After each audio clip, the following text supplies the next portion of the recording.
Hey guys, so this is an introduction to 2D waves. So this will be a quick intro. A good example of a 2D wave is the wave on the surface of a pond when you, for example, throw a rock in the pond. So let's say you throw a rock in a pond. So a wave emerges out of that point. So as you can imagine, the peaks, for example, so what I'm going to do is I'm going to show the peaks as solid lines, which we call crests. So these peaks are in the form of circles, right? And the center of those circles are going to be the point at which the rock hits the pond, right? So so these are these peaks. So I'm going to show the peaks as solid lines. So these are the crests or peaks,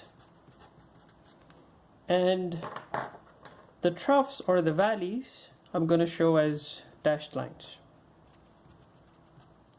So the crests are halfway between the troughs are halfway between the two crests.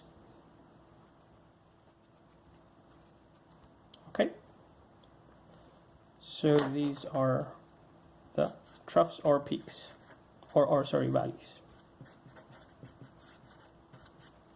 Okay, so the wave emerges out from that center with speeds, so it's the same speed in all direction. So that speed is given by lambda over capital T, where lambda is the wavelength of the wave and capital T is the time period. So the wavelength is the distance between two, for example, two crests, right? So you can see that, so the more technical way of, referring to the crest is that all of these points have the same phase, right? And all of these points having the same phase are called wavefronts. So these are,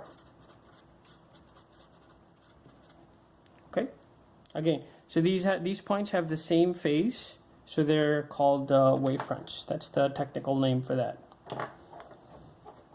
Okay, so let's look at the side view in order to get a better view of the wave. Let's look at the side view. Now let's say that the wave starts with a phase of pi by 2, which means that it starts with a peak. Okay. So this distance, so again we're looking at the side view, this distance, lambda from peak to peak is this over here. This is the peak to peak distance over here. And so this is the trough, right? And so this is the first trough. So let's sort of connect the two.